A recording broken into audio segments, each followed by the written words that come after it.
कधी कधी निघतं ना हां, बाहेर. ते आणि ते ॲक्चुअली ही पडद्यामागची गोष्ट आहे ना, ही माणसाला प्रचंड त्रास देते, की तुम्ही 1,00,000 लोकं तुमच्यासाठी टाळ्या वाजवतायत, वाजवते. शिट्ट्या वाजवतायत आणि पण आपलं तुम्ही नसतं. एकटेत. तुम्ही पण आई होणार आहेत. बरोबर. जर तुमचा मुलगा उद्या चालून 20 वर्षानंतर, की आई तू अशी जीप काढत होती, हं. तू अशी ब्लाऊज काढत होती, हे का ग करत होती? तर तू उत्तर काय देणार? हां, तू बाई आहे तर आई होणारच. बरोबर. तू लग्न करणारच. हा, हे व्हिडिओ बघून लग्न कोण करणार का नाही हे तर माहिती नाही. पण तुझा मुलगा किंवा मुलगी तुला हे प्रश्न नक्की विचारणार. काय अनुभव आलेत आजपर्यंत? घाण खूप, म्हणजे ड्रिंक करणारा माणूस समोर येतो, काहीतरी ऍक्शन करून जातो, वाकडं तरी बोट अश्लील, हां. करून जाणार, असं पप्पी तरी देऊन जाणार. हं. म्हणजे ते काही इज्जतच नाही देत, खरंच नाही देत. म्हणलं पैसे उधळायची तुमची परंपरा आहे, मला पहिले सांगायचं होतं. शोच केला नसता ना मी. तुम्ही मला आता सांगतायत म्हटलं. तिथून अक्षरशः 15 लोक जे पळत आले होते माझ्याकडे, 15-20 जण जी पब्लिक होती समोरची नाही का, त्याच्यानंतर लाखो पब्लिक होती, पण 15 जे माणसं समोर होते तिथून पळत आले ते मुलं जे ड्रिंक करून होते. अक्षरशः ना माझा स्टेज तुटला. हो, माझा स्टेज तुटला आणि जे 4-5 जे मुलं होते माझ्या साईटला, जे माझ्याकडनं होते आणि 2-3 मुली जे मेकअप काढत होत्या, त्यांच्या अंगावरती अख्खा स्टेज पडला होता. आणि जे मी होते तेव्हा मला असं ओढून साईडला केलं नाही का, मी पडेल म्हणून मला कव्हर केलं. माझ्या मुलीच्या अंगावरती 3 मुलं पडलेत धपाधप. तिचा एकीचा मनका गेला, हो, एकीच्या गुडघ्यावरती एक माणूस पडला. ती ओरडून, म्हणजे तिचा आवाजच निघत नव्हता अक्षरशः बाहेर. तिथून मग मी जे पळत आले, माझी नऊवार साडी होती, माझे घुंगरं, मला पळता पण येत नव्हतं अक्षरशः. म्हणजे ती पब्लिक तर अशी घाण एक, की मला अक्षरशः मुलींना जसं होतं तसं गाडीत कोंबून मला पळायची गरज आली. त्या डीजे शोला पण मी खूप नर्वस होते, की मी काय करणार, ह्या मुली तर असा नंगानाच करतात, मग मला पण तेच करायचंय का? मी प्रत्येकीचे व्हिडिओ बघत होते, ही काय करते, ही इकडे जाते, ही इकडे पप्पी देते, होट करते, मला तसं होतच नाही.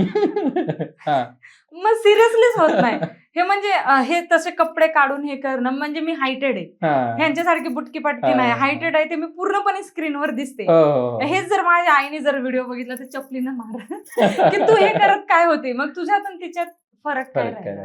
तिथं पहिली बैठक चालायची की पारंपरिक लावणी असेल, हिंदी गाणे वगैरे होत नाही तिथं, एकदम साडीवरती, आणि डिस्टन्स खूप असतो, 4-5 जे असतात प्रेक्षक बघायला येतात तेव्हा. आणि आता काय झालं, आता ते पण डीजे मध्ये हे कन्वर्ट झालं. हो, डीजे मध्ये, की आता इकडे कोणी जात नाही. जे लाईव्ह कार्यक्रम जिथं असतात, जे लाईव्ह बैठकी असतात, तिथं एवढे जात नाही. आता जातात डीजे शोकडे. जिथं डीजे बारी चालू असेल तिथं पब्लिक जाणार, चांगले वगैरे नाही का. मग ह्या मुलींवरती पण ते प्रभाव आलेला आहे, की हे चुकीच्या, डीजेला एवढं मान्यता आलेली आहे या गोष्टीला, की लाईव्ह कार्यक्रम जास्त चालत नाही, कमी चालतात. त्याच्यामुळे ज्या मुली आहेत, ज्या वर्षानुवर्ष घर सोडून त्या थिएटरला असतात, कला केंद्रामध्ये नाही का, ते त्यांचे, म्हणजे त्यांचं पण हे म्हणणं असते, की आता जशी मी म्हणते की मी माझी कला जपणार, तशी त्या मुली म्हणतात की आम्ही लाईव्ह शो सोडणार नाही. डीजे करतात ना, करू द्या. भरपूर ठिकाणी आहेत, आता नाव पण तुम्हाला माहिती असतील. पण आता थिएटर जिथं आहे, आता आर्यभूषण थिएटर आहे, जे 100 वर्ष पूर्ण झालेले आहेत. सणसवाडी आहे, चौफुल आहे, मोडलीम आहे. मोडलीमचं माहेर घर म्हणजे कला केंद्रामध्ये पहिलं माहेर घर. मोडलीम मधून भरपूर कलाकार आलेले आहेत, तर तिथे पण प्रभाव आहे थोडाफार. त्याच्यामुळे बदलायला पाहिजे त्यांनी. त्याच्यानंतर त्यांच्यानंतर मुली बदलतील. म्हणजे ती आहे, ती करते, ती एवढी गेली, याच्यात वाईट नाही म्हणत मी, पण ती जे करून गेली ना, ते वाईट आहे. प्रत्येक अदाकारी करतोय, ही अदाकारी आत्ताच्या डीजे शो मध्ये नसते. डीजे शो मध्ये हे पाणी ओत, हे ओत, पाणी असं ओतून आपलं म्हणतो आता सचिन दादांच्या शब्दांमध्ये ते ढुंगन स्टार जे आहे ते बॅक साईड दाखवायचे, हे असं, म्हणजे ते म्हणतात ना, फोटो काढताना आपण पोज दाखवतो, हे तसे विषय झालेले आहेत. बरोबर. लावणी म्हणजे नाहीये. मुलगी आहे, मुलीची इज्जत आपणच जपली पाहिजे. आपली लाख मोलाची इज्जत 4 मिऱ्यामध्ये, आपण म्हणतो ना 7 मिऱ्यांमध्ये झाकलेली असते, ती इज्जत तुम्ही अशी कवडी मोलामध्ये ओपन करू नका.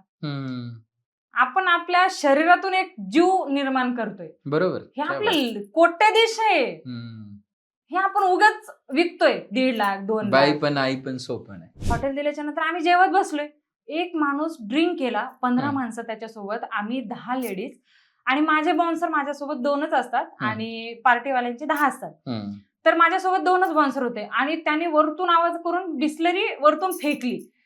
ती जशी बिस्लरी फेकली ती माझ्या मुलीच्या ताटात येऊन पडली आणि ते पूर्ण जेवण तिच्या अंगावरची गरम गरम जेवण होतं आणि पूर्ण जेवण तिच्या असं उडलं. मी नाचतीये आणि ड्रिंक करून आहे म्हणून त्याच्याकडे कुणी लक्ष दिलं नसेल आणि पोलीस होते, तिथून खालून आला आणि मला काहीतरी घाण ऍक्शन केली. 1 नाही 2 3 वेळेस केली. आणि नंतर मी माईक घेऊन त्याला बोलले की म्हटलं तुमच्या गावात जर ही परंपरा असेल तर ह्या गावात परत कुठल्या कलाकाराला बोलू नका म्हटलं. हे असं आता शेवटच्या माझ्या शोला झालेलं की तुझ्यावरती पैसे उधळत होते नाही का, तू नाचत होती, ते तुला असं वाटलं नाही का की तू बंद करावं. म्हणलं मी बोलून उपयोगच नव्हता. मी बोलले की हे बंद करा, हे जर व्हिडिओ व्हायरल झाले तर मला बॅन करण्यात येईल. आमचा गंधर्व परिवार जो आहे त्यांची मी रिस्पेक्ट करते, ते मला विचारतील की अरे तू हे डान्स बार सारखी काय करतेस. म्हणजे तिथं अक्षरशः पैसे उधळत होते. 100-100च्या नोटा होत्या, 500च्या नोटा होत्या आणि मी माझ्या बॉडीगार्डला म्हणलं हे लवकर उचला, हे व्हिडिओ मध्ये व्हायरल नाही व्हाव्यात. तर हे व्हिडिओ ट्रोल झाला की तुमचे बॉडीगार्ड पैसे उचलतायत. पैसे नव्हते उचलत, ते तिथनं साफ करत होते की हे व्हिडिओ मध्ये नाही यायला पाहिजे.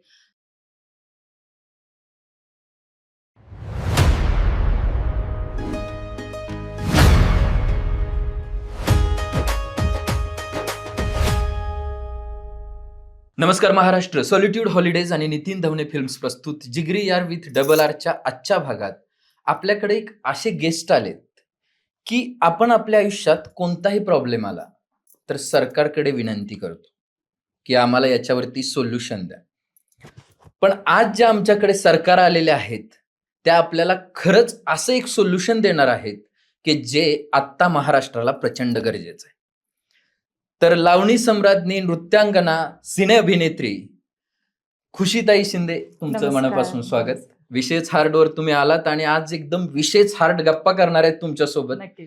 खरं तर हा म्हणजे डोक्याला मुंग्या आणणारा विषय आणि तुम्ही एवढं बिनधास्तपणे बोलताय ही सगळ्यात मोठी गोष्ट आहे.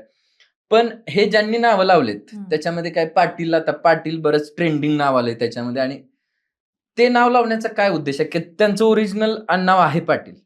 तसं आपण तर त्यांचे डॉक्युमेंट्स बघितलेले नाहीये. तरी तुम्हाला या क्षेत्राच्या माध्यमातून मला असं काय वाटतं, जरी मी पाटील असेल तरी पाटील लावायला मला लाज वाटली पाहिजे की मी पाटील लावणं कितपर्यंत योग्य आहे. कारण की पाटलाचं नाव हे खूप मोठे आहे पहिलेपासून. बरोबर आहे. पाटील आला, हा गावाचा पाटील आहे, बरोबर आहे ना. मग ते नाचणारे पोरीनं जी स्टेजवर नाचते ना तिनं पाटील लावू नये. कुणी पण पाटील असो, तिनं ओरिजिनल पाटील असेल तरी लावू नये. बरोबर. तुझं सरनेम लाव. कारण की कसं होतं इथं ना नाव मिळतं त्यांना, असं वाटतं की पाटीलबाई. आता मी भरपूर पुढारी जे राजकारणी लोक आहे ना त्यांच्या पण तोंडून ऐकलेले की पाटीलबाई नाचवली, आम्ही पाटीलबाई बोलवली. बरोबर. ते तुम्हाला लाज वाटू द्या की तुम्ही सुद्धा पाटलांचं नाव घेऊन समोर त्यांना मोठं करतायत. त्यांना असं वाटतं की पाटील हे लावलं म्हणजे खरंच खूप मोठं नाव आहे आणि हे नाव आपण लावणं मला तरी असं वाटतं चुकीचं आहे. कारण की पाटलाची कुठलीच लेक चौकात नाचत नाही, लग्नात पण नाचत नाही. आपल्या घरचं लग्न असू द्या आणि ते पाटलांचं लग्न असू द्या, तिला जर आपण म्हणलं ना ताई नाच, नाही म्हणते, डोक्यावरती पदर घेते. अगदी पूर्वीची पाटलीन बाई तुम्ही बघा, आजीबाई, तिला फोटो जर काढायचा म्हणलं ना आजी फोटो, तर ती पहिले पदर घेते अजूनही. मग ते तुम्ही विचार करा ना की हे पाटील नाव जे लावतात ते योग्य आहे. मी बोलून तरी बोलू किती, तुम्हीच ते तिला समोर आणताय, तुम्हीच मोठं करताय, मग आपण बोलून तरी काय बोलायचं. आता फक्त मला असं वाटतंय की त्यांनी पाटील लावू नये, की ह्या पाटलांचं नाव त्यांनी खराब नाही करावं. अगदीच. हो. आता कोणाच्या सगळ्यात तुम्ही एवढे शोज केलेले आहेत त्यातला एक असा अनुभव असेल की जो तुम्ही आतापर्यंत विसरू शकला नाही, चांगला अनुभव?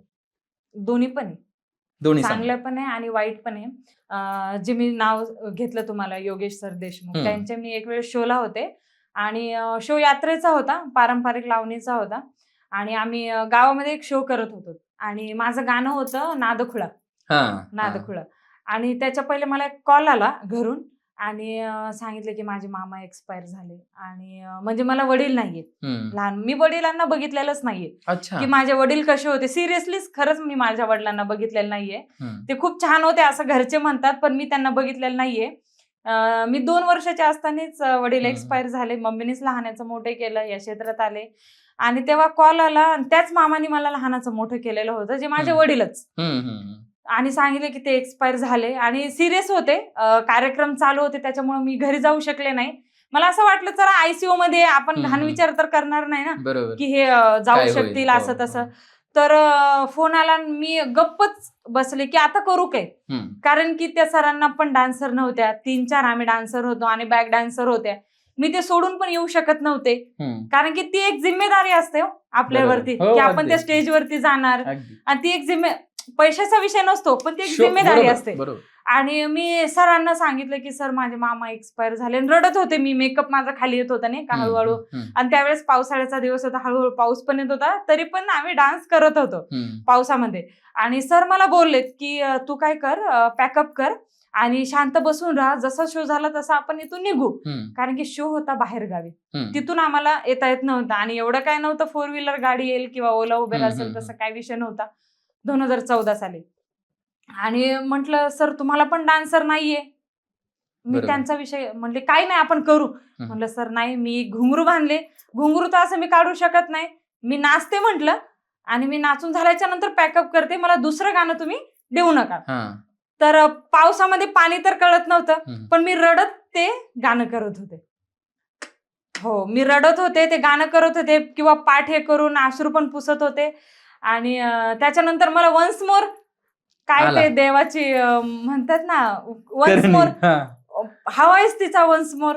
सरांनी जसं तुम्ही आता हात केला तसं दोन्ही हात डोक्याला लावले. मी पण गप बसले, मला ते रडणं पण आवरत नव्हतं, कारण की माझा बाप गेला होता, मामा म्हणजे बापच होता. ते वन्स मोर, पहिला वन्स मोर, दुसरा वन्स मोर, अक्षरशः मी 3 वन्स मोर घेतले.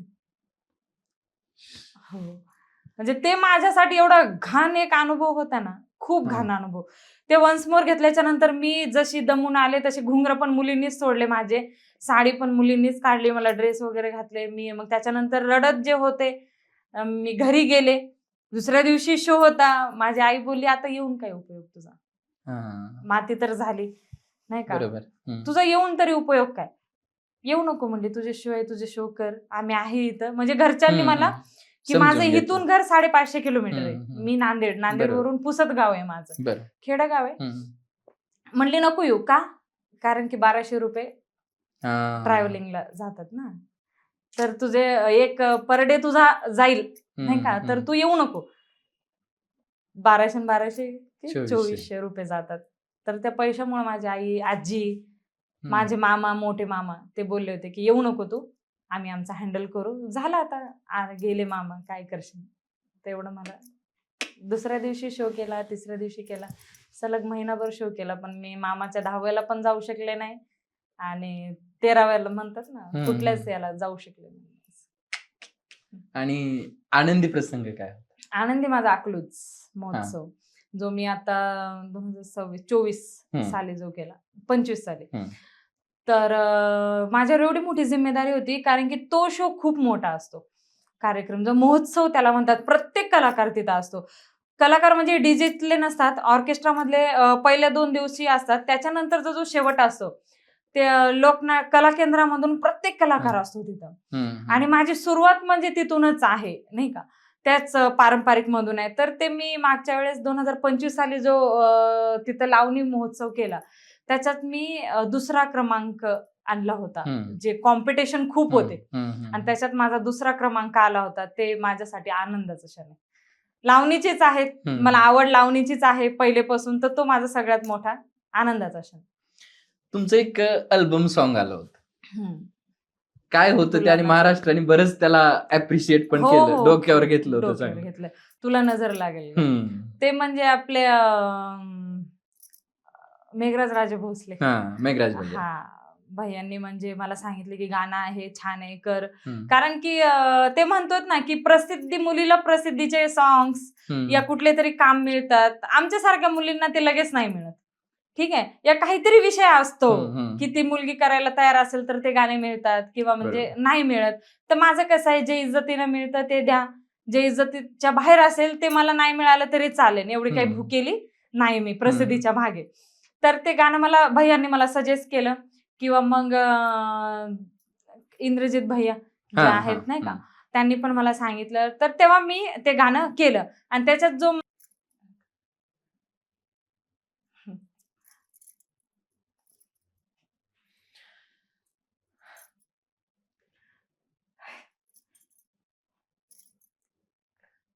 कधी कधी निघतो ना हा बाहेर. ते आणि ते ऍक्च्युली ही पडद्यामागची गोष्ट आहे ना, ही माणसाला प्रचंड त्रास देते. की तुम्ही 1,00,000 लोक तुमच्यासाठी टाळ्या वाजवतायत, वाजवते. शिट्ट्या वाजवतायत आणि पण आपण तुम्ही नसतं. एकटेत. यांनी एक हम्म. मोहीम छेडली आणि हो. त्याला तुम्ही सपोर्ट करून ही सुरुवात केली. हो हो, तर या सुरुवातीला काय काय चॅलेंजेस येतील असं वाटतं आता? खूप येणार आहेत. कारण की दादांची माझी ओळख तर पहिले असं एवढी पर्सनली काही नव्हती. मी त्यांना त्यांचे व्हिडिओ वगैरे बघितलेले होते आणि मी पॉडकास्टला गेल्याच्या नंतर अचानक त्यांची माझी भेट झाली किंवा त्यांनी मला त्यांचे विचार सांगितले, मी माझे विचार त्यांना सांगितले. तर त्यांना असं वाटलं की मुलगी जे करतेय, जे डीजे शोचीच मुलगी आहे, ती जर सुरुवात आपल्यासोबत करत असेल तर उलट चांगली गोष्ट आहे. आणि त्यांनी मला माझ्यासोबत 1-2 प्रश्न वगैरे विचारले, मला थोडंसं इमोशनली बोललेत ते. मी ॲग्री आहे त्या गोष्टीवरती की त्यांनी जे मोहीम उचललेली आहे, मी त्यांना सपोर्ट हे करते की ते वाईट काही करत नाही. त्यांची पण एक मुलगी आहे आणि त्या मुलीला बघून ते जे बोललेत की माझी मुलगी आहे. जे नसरापूरचा विषय झाला, जे तुला असं वाटत की तुझ्यामुळे या तुझ्या डान्समुळे जर काय होत असेल चुकीचं, तर हे कितपर्यंत योग्य आहे? त्यांनी मला काही खूप प्रश्न विचारले. मी त्या गोष्टींना जे मला वाटलं ते मी उत्तर दिले आणि जे मी पॉडकास्ट आम्ही पोस्ट केलेत, त्याच्यानंतर जे आम्हाला मेसेज आलेत, काही चुकीचे मेसेज आले की तू जे करते ती नाटक करते, तू माफी मागून परत तू हेच करणार आहे, की तुझ्या अकाउंटला जे तुझे व्हिडिओ आहेत ते व्हिडिओ कसे काय आहे, मग तू हे व्हिडिओ डिलीट कर. तर मला त्यांना हे सांगायचं आहे की तुम्ही पॉडकास्ट परत बघा, की मी काय बोललेले आहे, मी जे केलेलं आहे ते मी परत करणार नाही. बरोबर. जे झालं ते तर बदलू शकत नाही आपण. आणि माझ्याकडनं जे झालं ना, ते मी म्हणतच ना मी घाण काही केलेली आहे. मी फक्त डान्स केला. मी सगळ्यात जास्त स्टेजवरती डान्स करते. 1-1, 1.5 तास डान्स करते मी. असं वाईट अंग प्रदर्शन काही केलेलं नाहीये मी. हा, बॉडी आहे, बॉडी तर थोडीफार दिसणार आहे, तिथपर्यंत ठीक आहे. दुसऱ्या मुलींसारखं केलेत का? तुम्ही पण माझे व्हिडिओ बघितलेत, बरोबर आहे. तर माझं चॅलेंजेस खूप आहेत की याला मी जे चांगलं करते का वाईट करते, मला हे प्रश्न पडलाय की मी सोडून चांगलं करते का वाईट करते.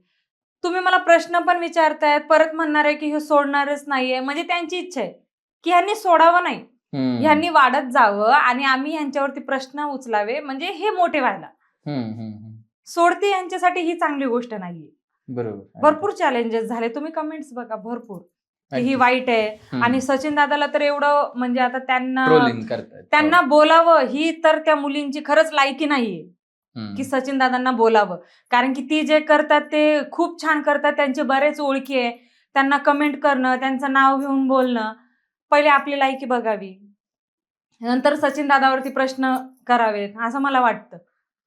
ते आता उत्तर देतील त्यांच्या त्यांच्या पद्धतीनं. ते काय साधारण माणूस तर नाहीये. बरोबर. पण आता याचा परिणाम म्हणून जेव्हा पुढचे तुमचे कार्यक्रम बुक होतील, तिथेही तुम्हाला एक वेगळं चॅलेंज फेस करावं लागणार. खूप मोठं. मी तर ते पॉडकास्ट झाल्याच्या नंतर 1000 वेळा विचार करते की मी आता दहीहंडीला काय करणार, हे मलाच प्रश्न आहे. पण काहीतरी सुरुवात तर करावं लागणार आहे. करू काहीतरी चांगलीच करू. जे मी शब्द दिलेला आहे की मी पारंपरिक करणार, लावणी करणार. आता दहीहंडीच्या शोला जे असतात ते मुलं डान्स वगैरे करतात, बरोबर आहे, डीजे वगैरे चालतो.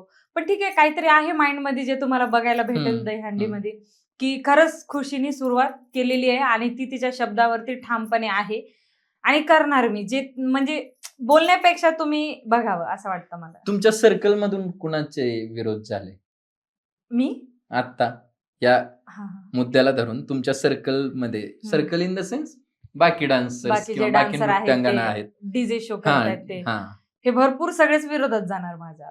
अच्छा. हो, कारण की हे जे पॉडकास्ट बघतील की हे पाटील आलेत, मुंबईकर, पुणे, आणि हे सगळ्या माझ्या जवळच्याच आहेत. ओके. हो, म्हणजे आम्ही कॉन्टॅक्ट मध्ये असतो. म्हणजे मला मुली कमी असेल तर मी त्यांना कॉल करते, त्यांना जर काय असेल तर ते मला कॉल करतात. हे आता आणि गिव्ह हे अँड टेक असतं. आणि आता हे जे मी आहे ना, हे 100 जण एकीकडे आहेत आणि मी एकटी वन साइड आहे. आता मी ते फेस कसं करणार काय माहिती. पण जे खरं आहे ते बोलले मी. म्हणजे यांनी, मला असं वाटतं यांनी वाईट नाही मानायला पाहिजे ह्या गोष्टी, की जी मी बोललेले आहे ते खरं बोलले. बरोबर. की तुम्ही जे करतायत ते चुकीचे. तुम्ही करतायत ना, तर असा विचार करा की तुमच्या समोर जे मुलं आहेत, ह्या मुलाच्या जागी तुमचे पण मुलं येणार आहेत. तुम्ही पण आई होणार आहेत. बरोबर. जर तुमचा मुलगा उद्या चालून 20 वर्षानंतर की आई तू अशी जीप काढत होती, तू अशी ब्लाउज काढत होती, हे का ग करत होती, तर तू उत्तर काय देणार? तू बाई आहे तर आई होणारच. बरोबर. तू लग्न करणारच. हा, हे व्हिडिओ बघून लग्न कोण करणार का नाही हे तर माहिती नाही, पण तुझा मुलगा किंवा मुलगी तुला हे प्रश्न नक्की विचारणार. तुझे व्हिडिओ तर डिलीट नाही ना होऊ शकत, हे व्हिडिओ राहणार आहे. मग हे तू का करत होते, हे मग आपण आपल्या मुलाला उत्तर काय देऊ? त्याच्यामुळेच हे माझ्यात बदल झालेले की उद्या चालून मी आई होणार आहे. माझी मुलगी किंवा मुलगा जर मला विचारलं की तू हे काय करत होती, मग मी बोलू का की मी कलाकार होते? बरोबर ना. जे आता विठाबाई नारायणकर ज्या होत्या, आहेच म्हणणार मी, त्या गेल्याच नाही, ते माझ्यात खरंच जिवंत आहे. हो, खरंच आहे. कारण की मी मातंग समाजाचे, ते पण मातंग समाजाच्याच आहेत. आणि जी ती कला जपली, मी एवढी जपली नाही मान्य आहे, पण मी याच्यानंतर जपणार. मी त्यांच्या एवढं नाव करणार का नाही माहिती नाही, पण मी त्यांच्या पावलावरती पाऊल देणार, हळूहळू का होईना. तर मला हेच म्हणायचंय की उद्या चालून माझ्या मुलाने जर विचारलं की तू काय करत होती, तर मला प्राऊड फील करून तिला सांगण्यात येईल की मी एक कलाकार होते, मी लावणीच करत होते. क्या बात. हो, हे असं अगदीच. म्हणजे विठाबाईंचं तुमच्याशी रक्ताचंच नातं आहे असं म्हणायला हरकत नाही. आणि दुसरी गोष्ट जी आता आपल्या बोलण्यातून आली की विठाबाईंनी जशी स्वतःच्या बाळाची नाळ कापून परफॉर्म करायला गेल्या होत्या, तसंच तुमच्या आयुष्यात जी घटना घडली त्यानंतर तुम्ही 3 वेळा वन्स मोर केलं, हे त्याचं संलग्न आहे असं म्हणेन, किंवा आत्ताच्या युगातलं तेवढंच सिरियस प्रकरण आहे आणि ते अप्रिशिएट आहे. म्हणजे नक्कीच खूप सुंदर आहे ही विषय. पण त्याच्या पण पुढे जाऊन आता जेव्हा लावणीला तुम्हाला कुठे घेऊन जायचंय, की महाराष्ट्राची लावणी जगभर प्रसिद्ध आहे, खूप खूप वरती, कारण अख्ख्या जगामध्ये आपल्यातल्या कलाकारांनी जाऊन शोज केलेले आहेत, कार्यक्रम केलेले आहेत, तिकडल्या लोकांना महाराष्ट्राची परंपरा कळली. अरे तिकडे अशा पद्धतीची लावणी होते मराठीमध्ये. कारण आणि खरंच आहेत ना आता खूप की जे बाहेर जातात लावणी वगैरे करायला, नाही का, जे आपले सरकारकडनं जातात की आमची लावणी US मध्ये आहे, दुबईमध्ये आहे, आहेत ना, भरपूर कलाकार गेलेले आहेत. बरोबर. आणि त्यांनी आपली संस्कृती तिथं जपलेली आणि आपण आपल्या ह्या मुली महाराष्ट्रात जपू शकत नाही. बरोबर आहे. उद्या चालून ते पण म्हणणार की तिथे काय, तिथं पण हे असा नंगानाच चालू आहे, मग आपण काय यांना वाव देतोय, हे पण हेच चालू आहे ना सध्या. बरोबर, अगदी. तर खुशी शिंदेंनी जेव्हा सुरुवात केली होती तेव्हा त्या डान्सचा फॉर्म शिकला होतात की नाही, लहानपणापासून आवड आहे तर ते घडत गेले? नाही, शिकले मी कुठेच नाही, क्लास मी कुठेच नाही घेतला. विषय असा होता की लावणी डान्स एवढी छंद होता माझा की तू जे करणार ना ते मी शिकणार. अच्छा. हो, आणि जे रात्रभरातून मी तसा पाऊल टाकणे किंवा तसा एक्सपिरियन्स देणे, ही अशी करते मग मला पण हेच करायचंय. आता डीजे शोला पण मी खूप नर्वस होते की मी काय करणार, ह्या मुली तर असा नंगानाच करतात, मग मला पण तेच करायचंय का. मी प्रत्येकीचे व्हिडिओ बघत होते, ही काय करते, ही इकडे जाते, ही इकडे पप्पी देते, होट करते, मला तसं होतच नाही. मग सिरियसलीच होत नाही हे. म्हणजे हे तसे कपडे काढून हे करणं, म्हणजे मी हायटेड आहे, ह्यांच्यासारखी बुटकी पटकी नाही, हायटेड आहे, ते मी पूर्णपणे स्क्रीनवर दिसते. हेच जर माझ्या आईने जर व्हिडिओ बघितला तर चपलीनं मार की तू हे करत काय होते, मग तुझ्यात तिच्यात फरक काय राहिला. मला लावणीला एवढ्या वरती घेऊन जायचं आहे की जे विठाबाईंनी केलंय ना, मला असं वाटतं त्याच्या पण वरती लावणीने जा, की लावणी एक मुलगी जर समोर आली तर तिचा सन्मानच केला पाहिजे की ही लावणी कलाकार आहे, ही लावणी कलाकार आहे, हे नको एक्सपिरियन्स. तर आता महाराष्ट्राची अजून एक परंपरा होती की बैठक, ज्याला परत बारी हा. म्हटलं जायचं, हो हो संगीत बारी. हम्म, हम्म. तर त्याची परिस्थिती काय आहे? आणि मला वाटतं की तुम्ही त्याच पॅटर्न मधून आलेला आहात, तर ते हो. काय तुम्ही फेस केलेलं आहे? पहिले जे विषय होते ना, ते पेटी, तबलावरती वगैरे मुली एकदम पारंपरिक लावणी तुम्हाला बाहेर शोमध्ये म्हणजे बघायला मिळणार नाही. तेव्हा ते थिएटरला बघायला मिळते. हं, हं, हं, म्हणजे कला केंद्रामध्ये हं. भरपूर कलाकार झालेले आहेत. तुम्हाला आता नाव तरी प्रमिलाताई लोदगेकर हं, म्हणा, हं, हं, असे हं. भरपूर कलाकार झालेले बरोबर. आहेत. तर तिथं पहिली बैठक चालायची की पारंपरिक लावणी असेल, हिंदी गाणे वगैरे होत नाही तिथं. हं, एकदम साडीवरती आणि डिस्टन्स खूप असतो. 4-5 ज्या हं, असतात प्रेक्षक बघायला हं, येतात तेव्हा. हं. आणि आता काय झालं, आता ते पण डीजेमध्ये हे कन्व्हर्ट झालेलं आहे. झालं. हो, डीजेमध्ये की आता इकडं कोणी जात नाही. जे हं, लाईव्ह कार्यक्रम जिथं असतात, जे लाईव्ह बैठकी असतात, तिथं एवढे जात नाही. आता जातात डीजे शोकडे. हं, जिथं डीजे बारी चालू असेल, तिथं पब्लिक जाणार हं. चांगले-चांगले वगैरे नाही का. मग ह्या मुलींवरती पण ते प्रभाव आलेला आहे, की हे चुकीच्या डीजेला एवढं मान्यता आलेली आहे या गोष्टीला, की लाईव्ह कार्यक्रम जास्त चालत नाही, कमी चालतात. हं, हं, हं. त्याच्यामुळे ज्या मुली आहेत, ज्या वर्षानुवर्ष घर सोडून त्या थिएटरला असतात कला केंद्रामध्ये नाही का, ते हं. त्यांचे म्हणजे त्यांचं पण हे म्हणणं असतं, की आता जशी मी म्हणते, की मी माझी कला जपणार. तशी त्या बरोबर. मुली म्हणतात, की आम्ही लाईव्ह शो सोडणार नाही. हं. डीजे करतात ना, करू द्या. भरपूर ठिकाणी आहेत, आता नाव पण तुम्हाला हो, माहिती हो, असतील. हो. पण आता थिएटर जिथं आहे, आता आर्यभूषण थिएटर आहे, हं. जे 100 वर्ष पूर्ण झालेले आहेत. सणसवाडी आहे, चौफुल आहे, मोडलीम आहे. मोडलीमचं माहेर घर म्हणजे कला केंद्रामध्ये पहिलं माहेरघर. मोडलीममधून भरपूर कलाकार आलेले आहेत. तर तिथे पण प्रभाव आहे थोडाफार, की डीजे अगदीच. बारी जास्त चालते हं. आणि हे लाईव्ह कार्यक्रम कमी चालतात. त्या बारीमध्ये अश्लीलता जास्त असते का? नाही, नाही, नाही. ओके. अजिबात नाही. कुठला जर व्यक्ती असेल हं, प्रेक्षक, हं. तो कधीच मुलीपर्यंत येत नाही. अच्छा. नाही. पण जे डीजेमध्ये चालू असते ना, तिथं असतं. आता तुम्ही हां. व्हिडिओ बघितले हो, असतील हो, हो, म्हणूनच हो, हो. प्रश्न विचारलाय. बरोबर अगदी. तर तिथं ते माणसं त्या मुलीजवळ जाणार, त्या हं, मुलीला जवळ घेऊन डान्स करणार, या तिच्या कमरेमध्ये हात टाकणार. ते अश्लील प्रकार त्या डीजे साउंड बारीमध्ये हं, चालू असते. जे कला केंद्र म्हणजे लाईव्ह जे कार्यक्रम असतात, जे पेटीवरती, हं, हं, हं, ढोलकवरती, हं, हं. तिथं कुठलाच माणूस त्या मुलीपर्यंत येत नाही. अगदीच म्हणजे जी एकदम इज्जत हं, हं, हो. हं.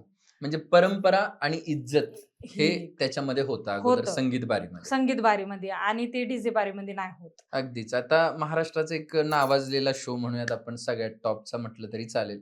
Big boss. बिग बॉसमध्ये हं. काही कलाकार गेलेले आहेत हो, आपल्यातलेही. आपल्यात. तर त्यांचं काय म्हणजे त्यांच्याकडे काय बघून त्यांना सिलेक्शन झालं असेल किंवा एखाद्या कलाकाराचं होत नाही.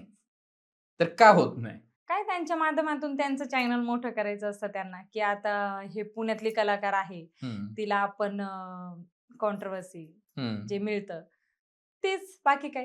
ते चांगल्या कलाकारांना नाही मिळू शकत.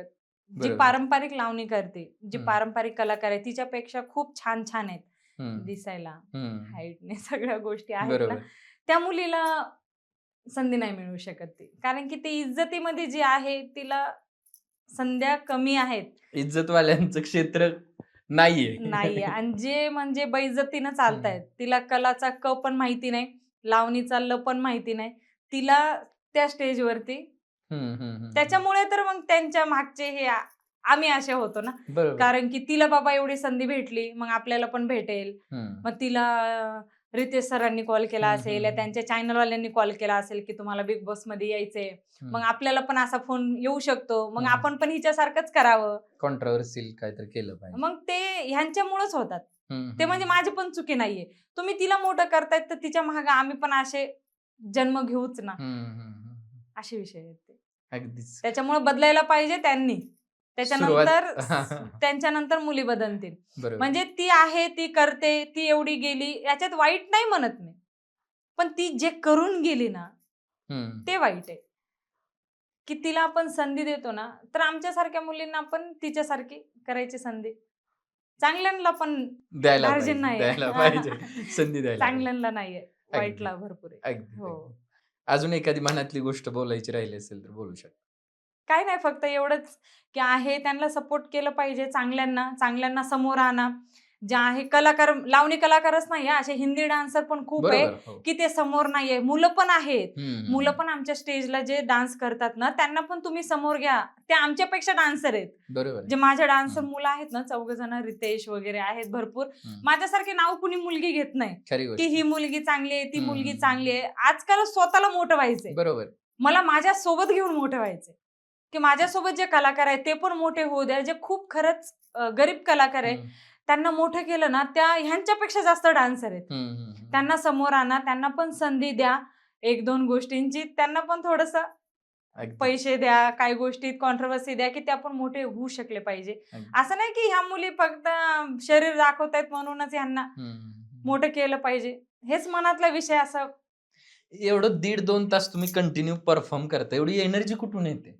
पब्लिक बघून. क्या बात. पब्लिक बघून, जे उत्साह पब्लिक देते ना त्यांना बघून असं वाटते की आपला शो खूप चांगला आहे आणि आपण तेवढं म्हणजे मी काय होते, समोर जाऊन ज्या मुली बसतायत, श्वास घेतायत, तसं मी कंटिन्यू डान्स करते. कंटिन्यू म्हणजे मला ते अंग दाखवणं या हे ते होत नाही. हा मला जर टिपटिप बरसा पाणी असेल तर मी तीच ऍक्शन करणार. माझ्या याच्यात नादखुळा असेल मी ती ऍक्शन करणार. नादखुळ्यामध्ये मी शरीर दाखवण्याची ऍक्शन करत नाही. हो, तर ते मी नाचू शकते तेवढं असं माझ्यात आहे. हो, नक्कीच तुम्ही लावणीची सात्विकता जपत हे पारंपरिक लावणीकडे आपण नक्कीच सर्वांना घेऊन जाऊया. हो, आणि तुम्ही पण करा ह्या गोष्टी, पॉझिटिव्हिटी, आणि सगळ्यांना सांगा हे करण्यासाठी. मी आहे एकटी, फक्त मला थोडस सपोर्ट केला तर ह्या गोष्टी सगळ्या खरंच बदलू शकतात. जे दादांनी मोहीम उचलली त्यांच्यावरती पण त्यांच्या म्हणजे क्रॉस न जाण्यात त्यांच्या सोबत चाला. अगदी ज्या ते करतायत ते चांगलं करतायत उलट, असं वाटतंय मला.